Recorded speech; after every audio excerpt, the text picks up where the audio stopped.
दोस्तों, लंबी उम्र की इच्छा हर व्यक्ति रखता है।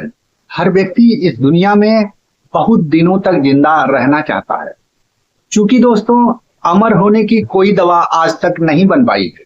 किसी भी सरकार ने आज तक कोई भी ऐसी मेडिसिन अभी तक तैयार नहीं की है जिसको खाने पर व्यक्ति अमर हो जाए। लेकिन हाँ, क्या लंबी उम्र को प्राप्त किया जा सकता है? ऐसा कोई तरीका है जिसको अपनाने से व्यक्ति ज्यादा दिन तक इस दुनिया में जिंदा रहे? तो दोस्तों, आज के वीडियो में हम इन्हीं सब विषयों पर बात करने वाले हैं और जानकारी देने वाले हैं कि हम और आप ऐसी कौन सी क्रिया करें जिससे कि हमें और आपको लंबी उम्र प्राप्त हो सके।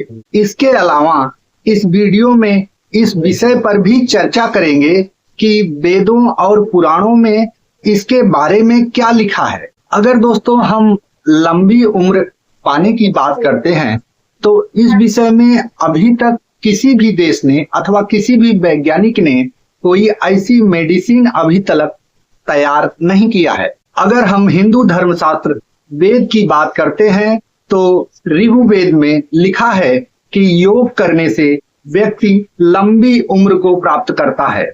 ऐसे ही अगर हम दूसरा उदाहरण देखते हैं कि अथर्ववेद में लिखा है कि व्यक्ति दान करने से लंबी उम्र को प्राप्त होता है। और लंबी उम्र प्राप्त करने के विषय में कुछ विचारक और विद्वान यह भी कहते हैं कि अच्छा खाइए, जैसे फल, हरी सब्जियां, प्रोटीन युक्त भोजन को ग्रहण कीजिए, ज्यादा तैलीय भोजन न करें, उचित व्यायाम करें, नशे से दूर रहें और तनाव मुक्त जीवन जिएं, जिससे उम्र बढ़ती है। अब इन सब बातों के बाद अगर आप वास्तव में लंबी उम्र किस तरीके से, कौन सी क्रिया करने से व्यक्ति लंबी उम्र को प्राप्त होता है, तो हमारे पास एक उदाहरण और है। इस विषय में हमारे गुरुजी कहते थे कि व्यक्ति को लंबी उम्र पाने के लिए उसे भगवान ने जो 10 इंद्रियां दी हैं, इन 10 इंद्रियों का उपयोग करना आना चाहिए। आप इन इंद्रियों को जिस प्रकार से उपयोग करोगे उस प्रकार का प्रभाव आपके जीवन शक्ति पर पड़ता है। चलिए उदाहरण के लिए हम आज मुंह और जिह्वा की बात कर लेते हैं। जिह्वा से हम रसास्वादन करते हैं और मुख से भोजन करते हैं। अगर हमको और आपको भोजन करने की प्रक्रिया का ज्ञान नहीं है तो वह भोजन हमारे और आपके लिए जीवनदायी नहीं हो सकता। इसलिए भगवान ने मुख दिया है, दांत दिए हैं, जीवा दी है, इसका सही उपयोग कीजिए। भोजन करते समय इसकी क्या उपयोगिता है, इसको अच्छे से समझिए। इस विषय में तमाम प्रकार के साइंटिफिक रीजन भी उपलब्ध हैं। गुरुजी कहते थे, यह जो मनुष्य के पास इंद्रियां हैं, यह समझ लीजिए कि एक प्रकार के पेट्रोल टैंक हैं जो कि मनुष्य के शरीर को चलाते हैं। आप जिस भी इंद्री का पेट्रोल ज्यादा उपयोग करोगे वह उतने जल्दी खत्म हो जाएगी। जब वह खत्म हो जाएगी तो आपकी जिंदगी को चलाने वाली जो 10 पेट्रोल टंकियां हैं उसमें से एक टंकी वर्क नहीं करेगी। जब वर्क नहीं करेगी तो आपकी जीवन शक्ति कम होगी और आप मृत्यु के करीब आएंगे।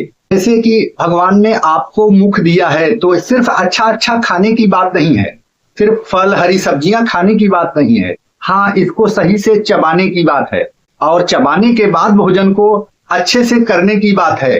भोजन के बाद कम से कम आधा से 1 घंटे तक पानी न पीने की बात है।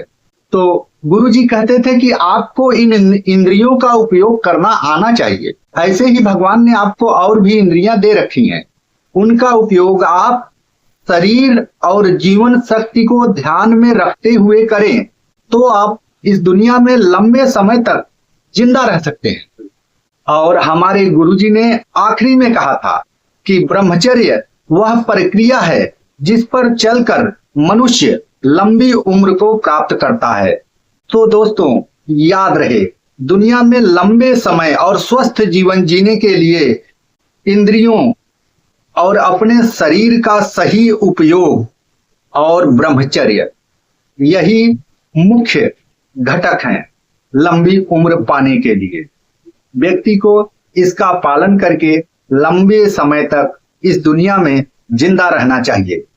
तो मैंने प्रयास किया है अपनी बात आप तक पहुंचाने की। अगर दोस्तों बात आपको अच्छी लगी हो तो लाइक और सब्सक्राइब जरूर करें। Thank you very much.